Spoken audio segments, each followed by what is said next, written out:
మల్లేశ్వర స్వామి వాళ్ళ దేవస్థానం Indrakeeladri EO VK సేనా నాయక్ మనతో ఉన్నారు. మాట్లాడదాం సార్. నమస్తే. నమస్తే సార్, ఎలా ఉన్నారు? ఓం శ్రీ మాత్రే నమః. బాగున్నానండి సార్. సో కొండపైన కార్యకలాపాలన్నీ కూడా ఎలా జరుగుతున్నాయి? బాగా జరుగుతున్నాయండి. ఆల్మోస్ట్ నేను వచ్చిన తర్వాత 1 year అయిపోయింది, 2nd year నడుస్తుందండి. నేను వచ్చేటప్పటికి ఇప్పటికీ బాగా చాలా చేంజెస్ ఉన్నాయండి. పైన మా అధికారులు, కమిషనర్ గారు కానీ, మంత్రి గారు కానీ, సీఎంఓ నుంచి కూడా ఎప్పటికప్పుడు మాకు ఇక్కడ జరుగుతుండే అభివృద్ధి గురించి ఇంకా గైడెన్స్ ఇస్తూ ఉన్నారు. వారందరి గైడెన్స్ వల్ల ఇంకా జరుగుతుంది, ఇంకా మార్పులు చాలా వస్తాయి రాబో రోజు. సో ఇంత పెద్ద కొండ, ఇంత పెద్ద దేవాలయం, రాష్ట్ర నలుమూల నుంచే కాకుండా దేశ నలుమూల నుంచి కూడా చాలామంది భక్తులు వస్తూ ఉంటారు. వాళ్ళంతా డిఫరెంట్ మైండ్తో వస్తారు, డిఫరెంట్ యాటిట్యూడ్తో వస్తారు. బట్ వీళ్ళందరినీ ఒక తాటిపైకి తీసుకొచ్చి ఇక్కడ ఎలాంటి అవాంఛనీయ సంఘటనలు జరగకుండా తీసుకోవడం, ఈ టాస్క్ ఎలా అనిపిస్తుంది మీకు?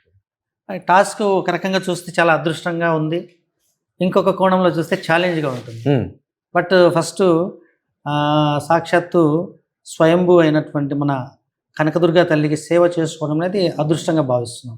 సో ముందు దాన్నే తీసుకుంటున్నాము. ప్రతిరోజు ఒక టాస్క్ టఫ్గానే ఉంటుంది, యుద్ధం లాగానే ఉంటుంది. అది సెకండ్ ప్రయారిటీ.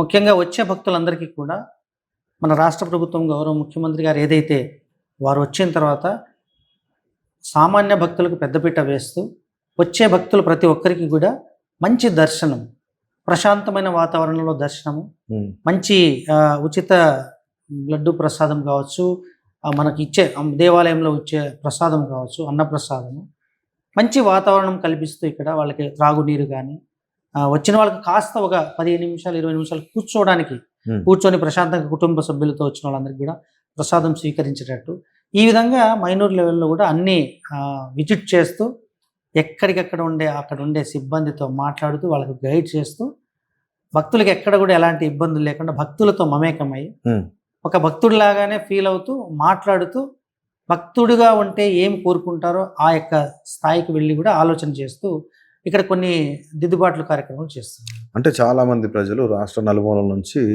భక్తి కోసం, అలాగే అమ్మవారిని చూడడం కోసం, దర్శనం కోసం వస్తారు.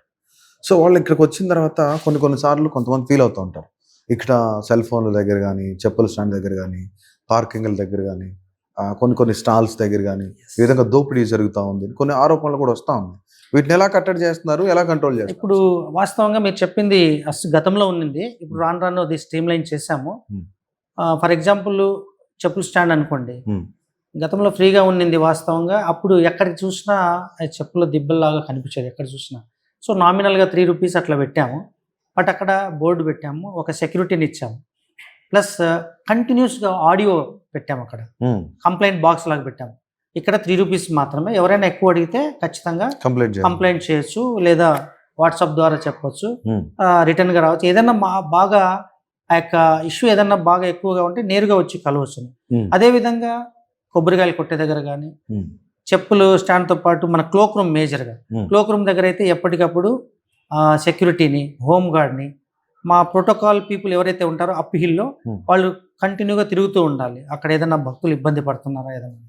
సో ఈ విధంగా ఎక్కడికక్కడ మనము కట్టడి చేసుకుంటూ వస్తున్నాం. బట్ మనం లేని టైంలో ఏదన్నా చిన్న పొరపాటు జరిగితే అది కనుక మా దృష్టికి వస్తే వెంటనే వాళ్ళకు ఫైన్ వేసేస్తున్నాం, ములాది లేకుండా ఫైన్ వేసేస్తున్నాం. సో ఆ విధంగా కొద్దిగా రిడ్యూస్ అయిందండి. ఇంకా రాబో రోజుల్లో కూడా మేము డిజిలాకర్ని ఇంట్రడ్యూస్ చేస్తున్నాం. ఆల్రెడీ కరూర్ వైశ్య బ్యాంక్ వారితో మాట్లాడడం జరిగింది, వాళ్ళు వచ్చి చూసుకొని సర్వే చేసుకుని వెళ్ళారు. సో ఎవరికి సంబంధం లేకుండా, ఈవెన్ టెంపుల్ ఎంప్లాయీస్ కానీ, బయట లీజ్ ఎవరైతే కాంట్రాక్ట్ ఉంటారో వాళ్ళకు కూడా సంబంధం లేకుండా మనకి ఎక్కడైతే అనుకూలమైన ప్రాంతం ఉందో, భక్తుల రద్దీ ఎక్కడైతే ఉంటుందో అక్కడ ఈ డిజిలాకర్ నేరుగా వాళ్లే పెట్టుకొని వచ్చేటట్టు అది కూడా ప్లాన్ చేస్తున్నాం. అది ఒక 3 months లో మనం ఖచ్చితంగా పరిచయం చేస్తాం. టెక్నాలజీని కూడా ఎక్కువ వాడుతూ ఉన్నాం, రైట్? అంటే గతంలో, అంటే ప్రభుత్వాలు పక్కన పెడితే గతంలో చాలా సార్లు కొండపైన అవినీతి జరుగుతుంది, కొండపైన దందాలు జరుగుతున్నాయి, దోపిడీ జరుగుతుంది అని గతంలో మనం అనేకమైన పేపర్లు, వార్తల్లో చూసాం, చదివాం కూడా. బట్ ఇప్పుడు అవన్నీ కంట్రోల్ అయినాయా, కొంత ఎక్కడో జరుగుతుంది అనేది చర్చ జరుగుతుంది? నేను 100% అని నేను చెప్పలేను. మ్యాక్సిమం మేము వచ్చిన తర్వాత, ఈ ప్రభుత్వం వచ్చిన తర్వాత ఎక్కడికక్కడ ట్రాన్స్పరెంట్గా, అంటే ఆన్లైన్ సిస్టమ్ని ఇంట్రడ్యూస్ చేస్తాం. ఎక్కడికక్కడ ఎప్పటికప్పుడు ఈ PGRS తర్వాత మనకు ఆన్లైన్లో కూడా కంప్లైంట్ ఇవ్వచ్చు. ఎక్కడ చిన్న ఇష్యూ జరిగినా మన మిత్ర వాట్సాప్ ద్వారా అట్లా రకరకాలైనటువంటి ఫోరమ్స్, కంప్లైంట్, ఫీడ్బ్యాక్ తీసుకుంటున్నాం. ప్రతిరోజు కూడా 24/7 ఫీడ్బ్యాక్ తీసుకుంటున్నాం. ఒక చిన్న ఇష్యూ ఏం జరిగినా వెంటనే మనకు ఫీడ్బ్యాక్ వస్తుంది. డౌట్స్ ఉన్నా కానీ చెప్తున్నాము. అదేవిధంగా ఫీల్డ్లో ఉంటున్నాం. మేజర్గా ఏఈ వస్తాయి, నేను ఇంకా కొంతమంది సూపర్వైజర్స్ని కూడా ఫీల్డ్లో పెట్టున్నాం. భక్తులతో నేరుగా మాట్లాడేటట్టు, ఎక్కడైనా ఏదైనా ఇష్యూస్ ఉన్నాయా, సో ఆ విధంగా చేస్తున్నాం. ఒకటి అరా ఏవో వచ్చినా వెంటనే వాటిని సీరియస్గా తీసుకుని కఠినమైన చర్యలు తీసుకోవడానికి కూడా మేము వెనకాడడం. అనధికారిక దర్శనాల గురించి ఏం చెప్తారు? అదే మన రీసెంట్గా కూడా అలా కొన్ని జరిగినాయి. సో ఈసారి ఏం చేస్తున్నామంటే అనధికార దర్శనాలుని కట్టడి చేయాలని అంటే వాస్తవమైన విఐపి వస్తే నో ఇష్యూ అండి. విఐపి ముసుగులో ఎవరన్నా అనధికారికంగా ఎవరన్నా తీసుకొస్తున్నారనే ఉద్దేశంతో ఇప్పుడు మనకు రీసెంట్గా చిన్న తిరుపతిలో ఏదో ద్వారకా తిరుమలలో కూడా ఒక protocol module Amaravati software solution వారి ద్వారా ఇంట్రొడ్యూస్ అయింది. అది కూడా మేము త్వరలో స్టార్ట్ చేస్తున్నాం. ఎవరు వెళ్ళినా కానీ ఖచ్చితంగా టికెట్ తీసుకొని QR కోడ్ స్కాన్ ద్వారా స్కాన్ చేసుకొని వెళ్ళాలి. సో ఆ విధంగా ప్లాన్ చేస్తున్నాం. అదే ఒకటి దీంట్లో ఇక్కడ ఇవన్నీ గతంలో కూడా ప్లాన్ చేసి ఉండొచ్చు, బట్ ఇక్కడ ఏం చేయాలన్నా కానీ స్థల ప్రభావం, మేజర్గా స్థల ప్రభావం, మనకు సిబ్బంది కొరత, రెగ్యులర్ ఎంప్లాయీస్ తక్కువ, అవుట్ సోర్సింగ్ వారి మీద ఆధారపడాలి. అవుట్ సోర్సింగ్ వాళ్ళకి ఏంటంటే ఎక్కువ బాధ్యత, రెస్పాన్సిబిలిటీ, ఎందుకంటే వాళ్ళ నాలెడ్జ్ స్థాయి వేరు. వారు ఏదో వచ్చారు టెంపరీ, నాదేముంది నెలకు 15,000 అట్లా ఉంటుందని అనుకుంటారు. బట్ ఆధ్యాత్మిక కేంద్రంలో పనిచేసేటప్పుడు ఒక దేవాలయంలో అన్ని కోణాలలో ఆలోచించే మనస్తత్వం గలవాళ్ళు ఉండాలి. భక్తి శ్రద్ధలు ఉండాలి, రెస్పాన్సిబిలిటీ ఉండాలి, డెడికేషన్ ఉండాలి, కరప్షన్ ఉండకూడదు, ఇవన్నీ ఉండాలి. బట్ ఈ కొంతమంది చిన్న వాళ్ళు కొన్ని వాళ్ళ రికమెండేషన్ వీళ్ళ రికమెండేషన్స్తో వచ్చేవాళ్ళు, వాళ్ళకి ఏంటంటే వాళ్ళ నాలెడ్జ్ చాలా తక్కువ. ఇక్కడ ఇంకొక విషయం ఏంటంటే ఏదో ఒక చిన్న స్థాయి ఒక సెక్యూరిటీనో లేకపోతే ఒక అవుట్ సోర్సింగ్ వాడు ఏదైనా చిన్న తప్పు చేస్తే, ఇది మన రాజధాని ప్రాంతం కాబట్టి మొత్తం అంతా యంత్రాంగం అంతా ఇక్కడే ఉంటుంది. ఇది ఎంత ఫాస్ట్గా స్ప్రెడ్ అవుతుందంటే అంత ఫాస్ట్గా స్ప్రెడ్ అవుతుంది. సో అంతైనా కానీ ఎక్కడికక్కడ కట్టుదిట్టంగా మనం విజిట్ చేస్తూ, ప్రతిరోజు విజిట్ చేస్తూ, అన్ని ఇష్యూస్లో చూస్తూ అక్కడికక్కడే వాళ్ళని వార్నింగ్ ఇవ్వడం, అక్కడికక్కడే రకరకాలైనటువంటి ద్వారా మనం వాళ్ళని ఇది చేస్తూ కొద్దిగా మార్పులు అనేది తీసుకురావడం అనేది. ఇప్పుడు అంటే చిన్న స్థాయి ఎవరైనా అధికారో లేదంటే ఒక ఉద్యోగం తప్పు చేస్తే ఒకలా, మళ్ళీ పెద్ద స్థాయి వాళ్ళు తప్పు చేస్తే ఇంకోలా చూసే అలా జరుగుతుంది. అలా ఉండదు, ఎవరికైనా ఒకటే. ఎందుకంటే దేవాలయంలో పనిచేసేటప్పుడు ఖచ్చితంగా అన్ని రకాలుగా ఆలోచించుకోవాలి. చిన్నవాళ్ళకి ఒక రకంగా, పెద్దవాళ్ళకి ఒక రకంగా అని కాదు. అది ఎందుకు చెప్పానంటే ఇందాక చిన్నవాళ్ళు అనేది ఇక్కడ రాజధాని ప్రాంతం.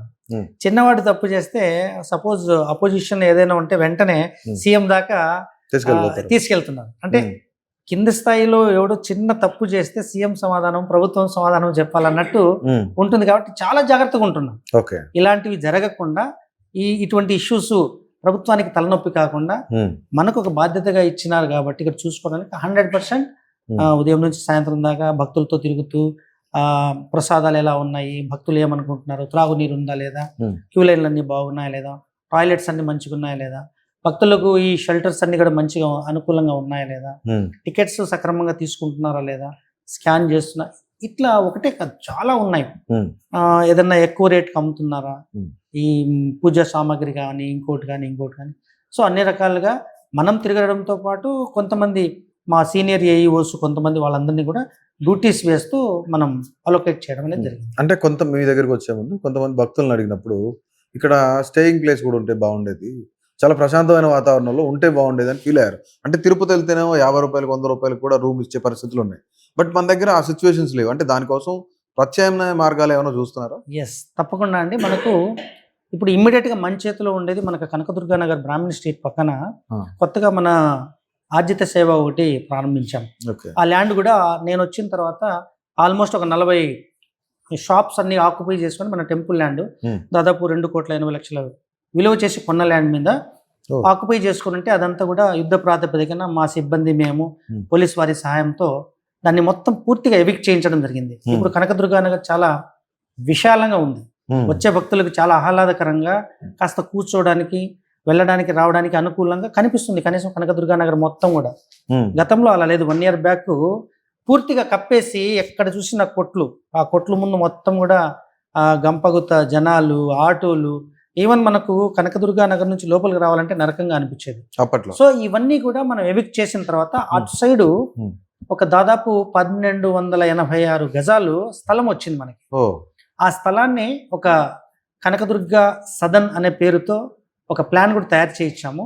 రేపు 4వ తారీఖు ట్రస్ట్ బోర్డులో పెట్టేసిన తర్వాత మా గౌరవ కమిషనర్ గారు, అదేవిధంగా అక్కడ శాసనసభ్యుల వారు, ఎంపీ గారి సాయంతో దానిని ఇమ్మీడియట్గా శంకుస్థాపన చేద్దామని చూస్తున్నాం. దాని ప్లాన్ ఏంటంటే కింద ఫస్ట్ ఈ సెల్లార్ అంతా కూడా ఒక 2 ఫ్లోర్లలో పార్కింగ్ పెట్టేసి గ్రౌండ్ ఫ్లోర్, ఫస్ట్ ఫ్లోర్ అంతా కూడా డార్మెటరీ పెట్టేస్తే దాదాపు అట్ ఏ టైం ఒక 120 to 180 మెంబర్స్ ఉండేటట్టు. 3rd, 4th, 5th ఫ్లోర్ వచ్చేసి మొత్తం రూమ్స్. సో మనకు ఆల్మోస్ట్ ఒక ఫ్లోర్ కు 40 రూముల దాకా వస్తుంది. సో ఆ విధంగా ఒక 120 రూమ్స్ ఆ విధంగా ప్లాన్ చేస్తున్నాము. అదొకటి. నెక్స్ట్ ఇటు కుమ్మరిపాలెం వైపు కూడా మనకు హైదరాబాద్ నుంచి వచ్చే భక్తులందరికీ కూడా టీటీడీ ల్యాండ్కి సంబంధించి ఎంపీ గారు మొన్ననే దాతతో మాట్లాడడం కూడా జరిగింది. అది వాళ్ళు ఆల్రెడీ తిరుమల తిరుపతి దేవస్థానానికి దాతగా ఇచ్చేస్తున్నారు. వాళ్ళు ఒప్పుకుంటే దుర్గా టెంపుల్కి ఇస్తామని చెప్పారు, అందుకని మాట్లాడాము. అది కనుక వస్తే అక్కడ కూడా కొన్ని కాటేజెస్ కూడా కట్టి భక్తులకు ఇవ్వడానికి సిద్ధంగా ఉంది. రైట్. అంటే ఇప్పుడు ఒక మాస్టర్ ప్లాన్ అనుకుంటా ఉన్నారు, అంటే వాయిదా పడుతూ వస్తూ ఉంది మాస్టర్ ప్లాన్. మాస్టర్ ప్లాన్కి మనము భక్తులకు ఏర్పాటు చేయబోయే సౌకర్యాలకి సంబంధం లేదు. మాస్టర్ ప్లాన్ అంటే ఒక 50 సంవత్సరాల వరకు సరిపడా అన్ని రకాల కట్టడాలు ఒకటే కాదు, త్రాగునీరు కావచ్చు, కట్టడాలు కావచ్చు, క్యూ లైన్ కావచ్చు, హోల్డింగ్ ఏరియా కావచ్చు. ఈరోజు గత 2-3 సంవత్సరాల క్రితం ఎంతమంది భక్తులు వచ్చారు, ఈ సంవత్సరం ఎంతమంది వచ్చారు, అంచనా వేసి ఇంకొక 20 సంవత్సరాల తర్వాత ఎంతమంది భక్తులు వస్తే ఇక్కడ ఏమేమి సౌకర్యాలు అవసరం అవుతాయి అనే దాన్ని మాస్టర్ ప్లాన్ అనమాట. ఎక్స్పెక్టేషన్ పెట్టుకొని తయారు చేసేది. దానికి అంటే మాస్టర్ ప్లాన్ ఫైనల్ అయ్యేదాకా ఇవన్నీ కట్టకూడదు అని ఏం లేదు. ఇప్పుడు మాకు అన్నదానం బిల్డింగ్ ఉంది. ఇప్పుడు మేము మహామంటపం 3వ ఫ్లోర్లో పెట్టాము. ఒకేసారికి 300 మంది భోజనం చేస్తున్నాం. బట్ అక్కడ అట్ ఏ టైము 1000 మంది భోజనం చేయొచ్చు. ఆ విధంగా ప్లస్ హోల్డింగ్ కూడా దాదాపు 700-800 మంది క్యూ లైన్లో కూడా హోల్డ్ చేసి కూర్చోబెట్టచ్చు. సో అది ఓపెన్ అయిపోతుంది. నెక్స్ట్ మంత్ ఓపెన్ చేద్దామని ప్లాన్ చేస్తున్నాం. వర్క్స్ ఎండింగ్ స్టేజ్లో ఉంది. అదేవిధంగా మనకు లడ్డూపోటు బిల్డింగ్ ఉంది స్టార్టింగ్లోనే. సో అక్కడ కూడా మనం వేరే దగ్గర పెట్టుకున్నాం. అది చాలా చివరిలో ఉంది. ఇక్కడ పెట్టేసామనుకోండి అంతా మనకు అందుబాటులో ఉంది. సో ఈ 2 బిల్డింగ్స్ కనుక ఓపెన్ అయితే ఇదే మహామంటపం గ్రౌండ్ ఫ్లోర్ నుంచి టాప్ ఫ్లోర్ వరకు కూడా ఇది కేవలం భక్తుల కోసం హోల్డ్ చేయడానికి కట్టిన మహామంటపం. ఇది కన్స్ట్రక్షన్ అంతా కూడా. సో మనకు తక్షణం నెక్స్ట్ మంత్ అదే ఓపెన్ చేస్తే 3 ఫ్లోర్లు అట్ ఏ టైం, అంటే ఒక ఫ్లోర్లో 600 మంది నుంచి 800 మందిని కూడా మనం హోల్డ్ చేయొచ్చు. సో ఈ 3 ఫ్లోర్లలో మనం హోల్డ్ చేయడానికి అవకాశం ఉంది. సో 1 by 1 మనకు ఇంత జాగా దొరికినా దాన్ని భక్తులకు ఎలా ఉపయోగపడాలి, ఎలా వాడాలనే ధోరణితోనే మేము కానీ, మా కమిషనర్ గారు కానీ, మా సిబ్బంది అందరం కూడా ప్లాన్ చేస్తున్నాం. రైట్. అంటే ఇంతకు ముందు కొండపైన కొంత హుండీ లెక్కింపప్పుడు కానీ ఇలాంటి చిన్న చిన్న తప్పిదాలు జరిగేవి అనేది మనం పేపర్స్లో కూడా చూస్తూ ఉన్నాం. సో అలాంటి వాటిని ఇప్పటికీ ఏమైనా కట్టడి చేయగలిగారా, చేశారా అసలు? ఇప్పటి వరకు హుండీలో ఎలాంటి అవకతవకలు కానీ ఏం జరగలేదు. ఇది మొన్న ట్రస్ట్ బోర్డు వచ్చాక ఒక 2 ట్రస్ట్ బోర్డు మెంబర్స్కి అక్కడ మా గోల్డ్ ఏదైతే అప్రైజర్ ఉంటారో వారికి పర్సనల్ గైడ్స్ వల్ల అలా జరిగింది. కానీ ఇక్కడ అలాంటివి ఎప్పుడు జరగలేదు. నాకు తెలిసి నేను వచ్చిన 1 year, 2nd year జరుగుతుంది, కానీ ఇంతకు ముందు కూడా నేను ఎప్పుడు వినలేదు, నేను చూడలేదు. బట్ ఎక్కడ హుండీల్లో మాత్రం అలాంటి అవకతవకలు ఎప్పుడు జరగలేదు. రైట్. అయితే ఇప్పుడు మనకి గోదావరి పుష్కరాల తర్వాత కృష్ణా పుష్కరాలకు వచ్చే జనాలందరూ కూడా ఒకసారి అమ్మవారిని దర్శించుకొని వెళ్దాం అనే థాట్తో ఉంటారు, మనసులో అనుకుంటారు. బట్ అలాంటి వాటికి మీరు ఎలా సంసిద్ధంగా ఉన్నారు? అంటే కొంచెం ఫ్లోటింగ్ మీకు కూడా ఎక్కువ. దీనికి సంబంధించి మనకు ఆల్రెడీ ఘాట్స్ ఉన్నాయి. మనకు బబ్బురి ఘాట్స్, తర్వాత 2 పక్కనే 2 ఉన్నాయి. ప్లస్ మనకు ఆలోపు కుమ్మరిపాలెం సంబంధించిన ల్యాండ్ దాదాపు 2 ఎకరాల పైచులకు ఉంది. ఆ ల్యాండ్ కనుక ఆలోపు మేము తీసుకుంటే క్యూ లైన్లు కూడా మనకు ఆల్మోస్ట్ బస్సెస్ కూడా ఉన్నాయి. మనకు ఫ్రీ బస్సెస్ ఉన్నాయి. సో అక్కడ నుంచి అవసరమైతే ఇంకొక 4 బస్సులు కానీ ఇంకొక 8 బస్సులు ఎంగేజ్ చేసుకోవడానికి కూడా ఉంటుంది. వచ్చే భక్తులు వాళ్ళ కార్లో వచ్చినా, బస్సులో వచ్చినా వాళ్ళ వెహికల్స్ అన్నీ కూడా ఈ ఘాట్లలో పార్క్ చేసి అదనంగా కుమ్మరిపాలెము మనకి ఎప్పటి నుంచో వస్తుండే సీతమ్మ వారి పాదాలకు సంబంధించిన అక్కడ ఒక 4 ఎకరాల దాకా ఉంది. సో ఈ అన్ని ల్యాండ్స్లలో మన వెహికల్స్ పెట్టి మనమే అక్కడ నుంచి తీసుకుని వచ్చి వాళ్ళకి దర్శనము, అమ్మవారి ఆశీర్వాదం కల్పించేలాగా ప్లాన్ చేస్తాం with free bus. Yes. Right. అంటే సార్ మీరు ఇంతకు ముందు వేరే department, revenue department I think so, అంటే రెవెన్యూ డిపార్ట్మెంట్ వాళ్ళందరూ కూడా దేవాదాయ శాఖ వైపు వస్తున్నారు. ఎందుకు డబ్బులు ఎక్కువ ఉంటాయా, లేదంటే గవర్నమెంట్ కావాలని పంపుతుందా? అలా ఏమి ఉండదు. ఎందుకంటే ప్రభుత్వం మాకు గవర్నమెంట్ సీఎం గారే మా అందరికి కూడా పోస్టింగ్స్ ఇచ్చేది. యాక్చువల్లీ కొద్దిగా సీనియర్ డెప్యూటీ కలెక్టర్స్ ఎవరైతే ఉంటారో ఇలాంటి మేజర్ టెంపుల్స్ అవసరం అని చెప్పేసి వారే సెలెక్ట్ చేసి వారే మొత్తం ఎంక్వైరీ చేసుకున్న తర్వాత మన క్యారెక్టర్ కానీ కండక్ట్ కానీ మన ఫీడ్బ్యాక్ కానీ మన పాత ట్రాక్ రికార్డ్ అన్ని చూసుకున్న తర్వాత సీఎం గారే దీన్ని ఫైనల్ చేస్తారు. అలా ఏం లేదండి, రెవెన్యూ డిపార్ట్మెంట్ కొద్దిగా ఒక సిస్టమేటిక్ మేనర్ లో ఉంటుంది, బట్ ఎండోమెంట్ డిపార్ట్మెంట్ అట్లా కాదు కదా. ఇది ప్రతిరోజు ఒక ఈవెంట్ లాగానో, ప్రతిరోజు ఒక టఫ్, ప్రతిరోజు ఒక యుద్ధ వాతావరణమే ఉంటుంది. అంటే మీకు అక్కడ రెవెన్యూ డిపార్ట్మెంట్ అయితే కొంచెం స్ట్రిక్ట్ గానో లేదంటే ఒక వేలో వెళ్తా ఉంటుంది, అదో ఫ్లో.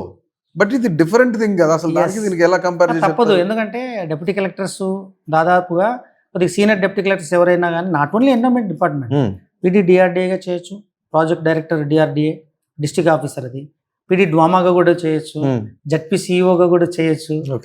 రెగ్యులర్ ఆర్డీఓ అనేది మామూలుగా ఉంటుంది, స్పెషల్ కలెక్టర్ తెలుగు అలాంటివి కొన్ని ల్యాండ్ ఎక్విజిషన్స్ ఉంటాయి.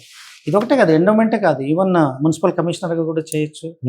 ఉన్నాయి ప్రభుత్వంలో డెప్యూటీ కలెక్టర్స్ అవైలబిలిటీ ఉంది అనమాట. ఎందుకంటే Andhra Pradesh state civil services cadre వాళ్ళందరికీ కూడా వేరియస్ డిపార్ట్మెంట్స్ చేసుకునే ఇది వెసులుబాటు ప్రభుత్వం కల్పించింది. రైట్. అంటే ఇక్కడ ఇందాక నేను వచ్చేటప్పుడు దీనికి ముందు మీకు ఇంటర్వ్యూకి ముందే అన్నప్రసాదం కూడా తీసుకొని వచ్చాను ఇక్కడికి. బట్ క్వాలిటీ కానీ టేస్ట్ కానీ ఎక్కడ కాంప్రమైజ్ అయితే లేదు. సో తిరుపతిలో కూడా చేశాను నేను అన్నప్రసాదం, అక్కడ ఇక్కడ కంపేర్ చేసుకుంటే కొంత ఈక్వల్గానే అనిపించింది. బట్ అంటే ఇది కొంచెం చాలా టఫ్, ఎందుకంటే ఒక రోజుకి 5-6 వేల మందికి పెట్టడం అనేది. సో ఇలాంటి వాటిలో ఎలాంటి ఛాలెంజెస్ ఎదుర్కొంటున్నారు అసలు?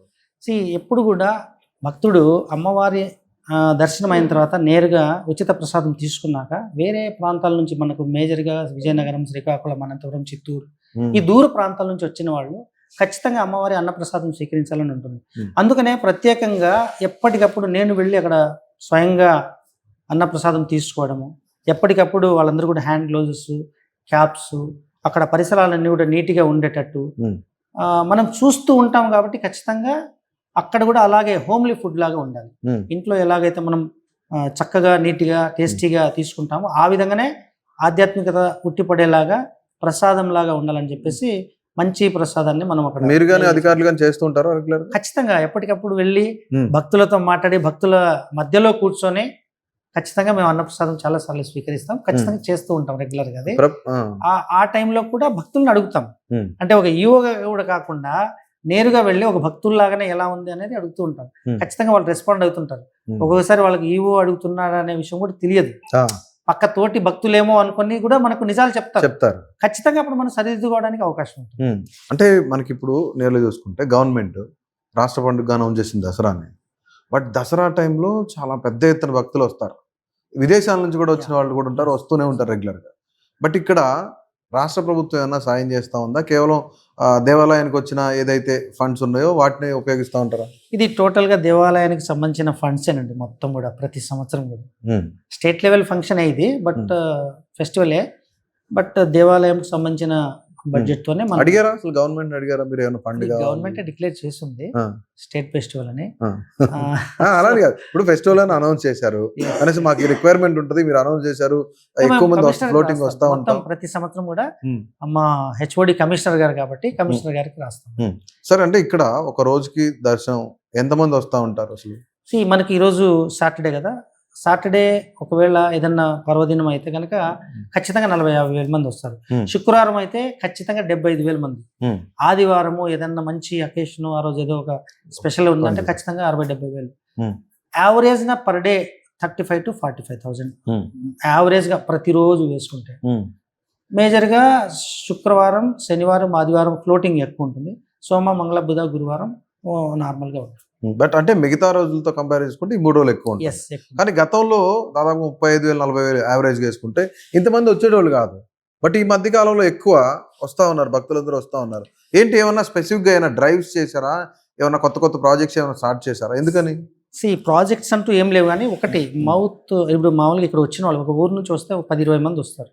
చాలా చక్కగా ఉంది, ఏర్పాట్లు బాగా చేస్తున్నారు, ఈ ప్రభుత్వం వచ్చాక చాలా బాగా చేయిస్తుంది అని మేజర్గా అందరూ జనాల్లో వెళ్ళిపోతుంది. మన ముఖ్యమంత్రి గారు ఎప్పుడు కూడా ప్రతి నెల వీక్లీ 15 రోజులకు ఒకసారి ఎక్స్క్లూజివ్లీ దేవాలయాల మీద రివ్యూ చేస్తుంటారు మా పై అధికారులతో. సో అక్కడ ఇచ్చే ఇన్పుట్స్, అక్కడ ఉండే ఏదన్నా ఆర్టీజీఎస్ ద్వారా ఫీడ్బ్యాక్ తీసుకుంటున్నారు భక్తుల దగ్గర నుంచి. అక్కడ ఏదన్నా నెగిటివిటీ ఉంటే ఇమ్మీడియట్గా మా దృష్టికి వస్తుంటుంది. సో ఎక్కడ కూడా భక్తుల యొక్క సాటిస్ఫాక్షన్ లెవెల్ తగ్గకుండా చూడడం కోసం ఖచ్చితంగా మేము ఇక్కడ అన్ని మంచి కార్యక్రమాలే చేస్తాం. మేజర్గా వేరే టెంపుల్స్ ఈ టెంపుల్కు చాలా తేడా. ఇక్కడ వాస్తవంగా స్థల ప్రభావం, స్థలం చాలా తక్కువ మనకు. ఉన్న స్థలంలోనే ఇన్ని వేల మంది వచ్చినా కానీ ఎక్కడ కూడా చిన్న ఇది జరగకుండా జాగ్రత్తగా చూసి పంపిస్తున్నాం. సో ఆ విధంగా రాష్ట్ర ప్రభుత్వం ఎప్పటికప్పుడు ఇక్కడ ఆరా తీయడము, ఇక్కడ అన్ని మనకు ఎప్పటికప్పుడు గైడ్ లైన్స్ ఇస్తూ ఉంది. కాబట్టి ఈవెన్ మా కమిషనర్ గారు కానీ, సెక్రటరీ గారు కానీ, మా మంత్రి గారు కానీ, ఈవెన్ లోకల్లో ఉండే మా ఎమ్మెల్యే గారు, ఎంపీ గారు కానీ ఎప్పటికప్పుడు ఏ చిన్న సోషల్ మీడియాలో వచ్చినా వెంటనే మమ్మల్ని అడుగుతారు, మా దగ్గర నుంచి తీసుకుంటారు, ఎక్స్ప్లెనేషన్ కూడా తీసుకుంటారు. సో ఆ విధంగా ఒకవైపు భక్తులు, ఒకవైపు ప్రభుత్వం, ఒకవైపు ఇవన్నీ చూసుకుంటూ ఉంటే ఖచ్చితంగా ప్రజల్లో, భక్తుల్లో వెళ్తుంది. ఇంద్రకీలాద్రి విజయవాడలో మంచి డెవలప్ చేశారు. గత 2 years బిఫోర్ వేరు, ఇప్పుడు ఇలా చాలా బాగుంది. ఎక్కడ చూసినా చలివేంద్రాలు ఉన్నాయి. మొన్న ఎండాకాలంలో ఎక్కడ చూసినా మొత్తం చలువ పందిళ్ళ పైన భక్తులు ఎంతమంది వచ్చినా ఈవెన్ సాధారణ భక్తుల కోసం అంతరాలయాన్ని కూడా క్లోజ్ చేసేసి ముఖమంటపం ద్వారా పంపిస్తాం. అంటే ఆదాయం ఎప్పుడు కూడా మేము దృష్టిలో పెట్టుకోలేదు. వచ్చిన భక్తుల్ని ఎక్కడ కూడా ఇక్కడ డిలే చేయకుండా, క్యూ లైన్లలో గంటలు గంటలు వాళ్ళని ఆపి ఇబ్బంది పెట్టకుండా వచ్చిన వాళ్ళని వచ్చినట్టు అమ్మవారి దర్శనం చేసి పంపించేస్తాం. అందుకని ఇంత మంచిగా జరుగుతుంది. రైట్. ఇంతకు ముందు ట్రాఫిక్ చాలా ఇబ్బంది పడేవాడు. ఫ్లైఓవర్ వేసిన తర్వాత కొంచెం మెరుగ్గా ఉంది. బట్ ఏంటంటే ఇప్పుడు రద్దీ సమయాల్లో కూడా ఆ ట్రాఫిక్ ఆంక్షలు కానీ వీటన్నిటికి సంబంధించిన ఏదైనా మంచి డ్రైవ్ ఏదైనా చేస్తున్నారు అసలు? డ్రైవ్ అంటే మనకు స్టార్టింగ్ మన కుమ్మరిపాలెంలో మన సెక్యూరిటీ గార్డ్స్ని పంపించి మన ట్రాఫిక్ అధికారులతో సమన్వయం చేసుకుంటున్నాం. వచ్చే వెహికల్స్ టెంపుల్ వెహికల్స్కు సపరేట్గా పంపించేస్తున్నాం. ఎందుకంటే టెంపుల్ వెహికల్స్ పైకి వెళ్ళాలి కాబట్టి. నెక్స్ట్ టౌన్లో వెళ్ళే వాళ్ళు టౌన్లో వెళ్ళిపోయేటట్టు అక్కడ నుంచే మన కుమ్మరిపాలెం నుంచే మనం ట్రాఫిక్ని డివైడ్ చేస్తున్నాం. సో ఆ విధంగా చేస్తున్నప్పుడు కొద్దిగా ఇబ్బంది లేకుండా ప్రశాంతంగా వెళ్ళిపోతాం. మనకు ఈ ట్రాఫిక్ సమస్య ఒక శుక్రవారం, ఆదివారం తప్ప రిమైనింగ్ డేస్లో ఎప్పుడు ఉండదు. ఇప్పుడు కూడా శుక్రవారం, ఆదివారం కూడా మన ట్రాఫిక్ పోలీసులు కావచ్చు, మా సెక్యూరిటీ కావచ్చు, సమన్వయం చేసుకుంటూ గౌరవ సిపి గారి ఆధ్వర్యంలో ఎప్పటికప్పుడు స్ట్రీమ్ లైన్ చేసుకుంటూ ఉన్నాం. రైట్. ఫైనల్లీ కొండపైకి వచ్చే భక్తులందరూ కూడా ఇక్కడ ఎలా ఉందా ఆందోళన చెందే వాళ్ళు చాలా మంది ఉన్నారు, బాగుందనే వాళ్ళు కూడా చాలా మంది ఉంటారు.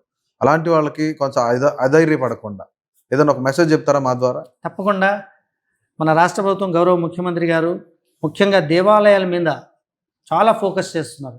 వచ్చిన భక్తులందరికీ కూడా ఏదైనా ఇక్కడ ఎంతో భక్తితో, భక్తి శ్రద్ధలతో సుదూర ప్రాంతాల నుంచి వచ్చే వాళ్ళందరికీ కూడా అమ్మవారి ఆశీర్వాదం ఎప్పటికీ ఉండాలి. మీ కష్టాలు తీరిపోవాలి. వచ్చి అమ్మవారిని దర్శించుకుంటే చాలు, మీ కష్టాలన్నీ కూడా తీరిపోతుంది. అమ్మ దయ ఉంటే అన్నీ ఉన్నట్లే అనే నానుడితో ఖచ్చితంగా ఇంద్రకీలాద్రి మీద ఎంతమంది వచ్చినా అమ్మవారి ఆ దర్శనంతో మీ యొక్క కష్టాలన్నీ పటాపంచలైపోయి మంచి క్షేమంగా, ఆరోగ్యంగా మీ కుటుంబాలు కానీ మీరు కానీ ఉండాలని చెప్పేసి నేను కోరుకుంటున్నా. ఖచ్చితంగా అందరూ రావచ్చు. ఈ స్ట్రెంత్ వచ్చే సంవత్సరానికి ఇంకా డబుల్ అవ్వాలని చెప్పి కోరుకుంటున్నాను. రైట్. Thank you. సో ఇది ఈరోజు ఇంటర్వ్యూ. మరొక ఇంటర్వ్యూలో మరొక ముఖ్యమైన వ్యక్తితో కలుద్దాం. అంతవరకు సెలవు. నమస్తే. Thank you.